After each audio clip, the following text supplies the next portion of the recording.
الحمد لله الذي وحده والصلاة والسلام على من لا نبي بعده. Allahu Jalla Jalaluhu kërkon prej njerëzve, prej muslimanëve me zbatu dinin e tij. Dhe thot wa anna hadha sirati mustaqima fattabi'uhu wa la tattabi'u as-subula fatafarraqa an sabili. Kjo është rruga ime e drejtë te Allahu Azza wa Jall. Këtë rrugë pasoni, kësaj rrugë shkoni, e mos ju shkoni rrugëve tjera të cilat ju ndajnë, ju largojnë prej rrugës së tij.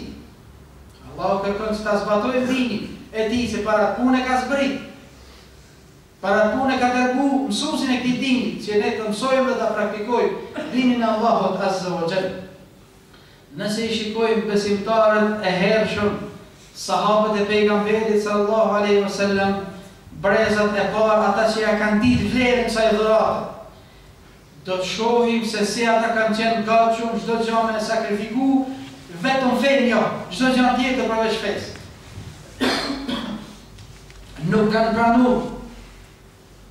kanë pranuar kurse si me heq dorë nga dini I Allahut Azza wa Jall, edhe nëse ju ka ikë jeta e tyre për këtë punë.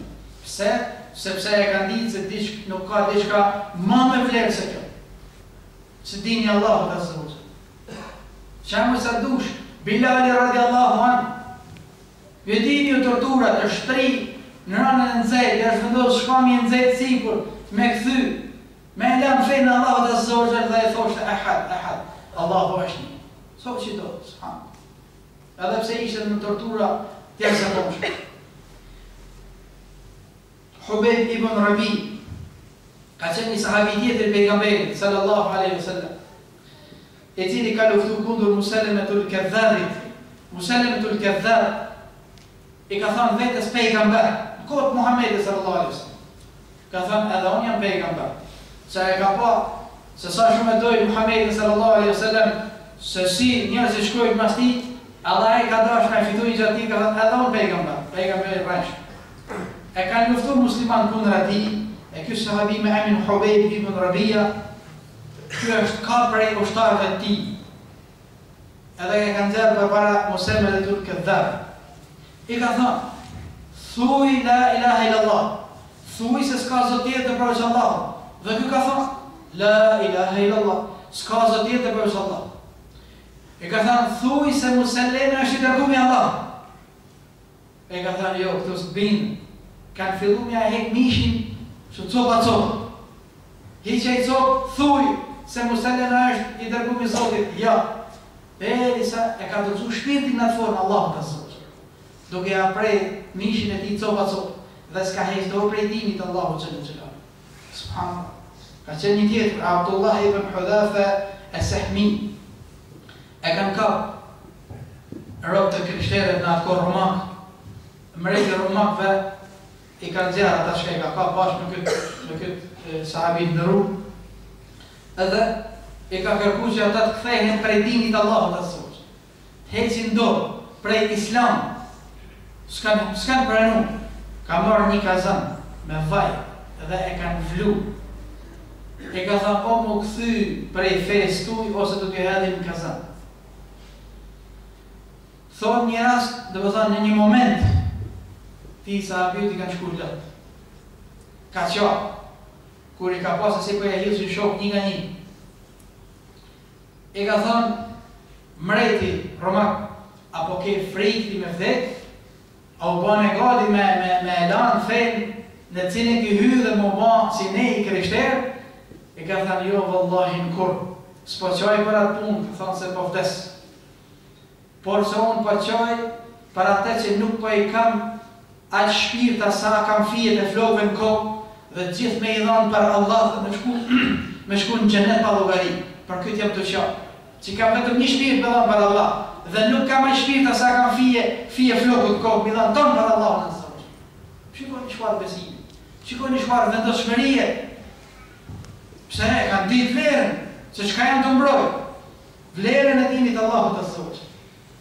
Apo familja Amr ibn Yasirit, shahidat e parë në Islam, nana dhe baba Ammarit torturoheshin nga mënyrat më njerëzore. E kur kalonte pejgamberi sallallahu alaihi wasallam afër tyre I thoshte, bani sabër o familje Yasirit, sepse takimi ju I ka me qenë xhennet. kanë tërzu shpirtin dhe s'janë kthy prej dinit të Allahut azza wa jalla. Subhanallah. Të njerëz pra kanë qenë në këtë grad, të gatshëm me fliu vetet e tyre për me mbrojtë dinin e Allahut azza wa jalla. Nësa musliman tonë sot, prej mos dijes që kanë ndaj fesë Allahut azza wa jalla, nuk ja din vlerën sa i dhuratë të mëdha ka ndoshta prej atyre që e lënë fen për një thes mirë, subhanallah. E këta janë, kjo është fatkeqësi shumë e madhe.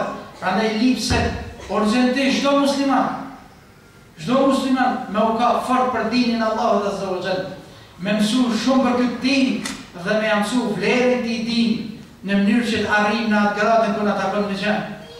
Subhanallah. E mbyllim me një fjalë prej parëve tonë që ka thënë: nëse sprovohesh, ka thënë, dynja me ndonjë sprovë, atëherë lënë pasurinë para shpirtit, le të ikën pasuria para shpirtit. Ama nëse përballesh me ndonjë sprovë që duhet me lanë ose shpirtin ose dinin, ka thënë lënë shpirtin e mos e lënë dinin. Prej parëve tonë, ata që ja kanë ditë vlerën e dinit të Allahut azza wa jalla, Allahu na shtoft inshallah vetdijen e dinit, na shtoft praktikimin e kësaj feje, inshallah i ndërgjegjëson musliman kudo që janë në botë, që t'i kthehen fesë të tyre, që jeta e tyre të jetë sipas fesë të tyre dhe largohen prej traditave dhe zakoneve të jo muslimanëve, prej cilave vetëm se kena dëm dhe nuk ka hajër. Allahu na forcoft me fal gjunahet dhe gabimet. أقول قولي هذا أستغفر الله لي ولكم والحمد لله رب العالمين. إن الله وملائكته يصلون على النبي يا أيها الذين آمنوا صلوا عليه وسلموا تسليما. الله وملائكته bin salavat bi pejgamberit Muhammed sallallahu alaihi wasallam. Prandaj o ju që keni besu, o pasuesit e tij, bini salavat bi dërgumin e Allahut. Allahumma salli ala Muhammedin wa ala ali Muhammed كما صليت على إبراهيم وعلى آل إبراهيم إنك حميد مجيد. اللهم بارك على محمد وعلى آل محمد كما باركت على إبراهيم وعلى آل إبراهيم إنك حميد مجيد. عباد الله إن الله يأمر بالعدل والإحسان وإيتاء ذي القربى وينهى عن الفحشاء والمنكر والبغي يعظكم لعلكم تذكرون وأقيموا الصلاة.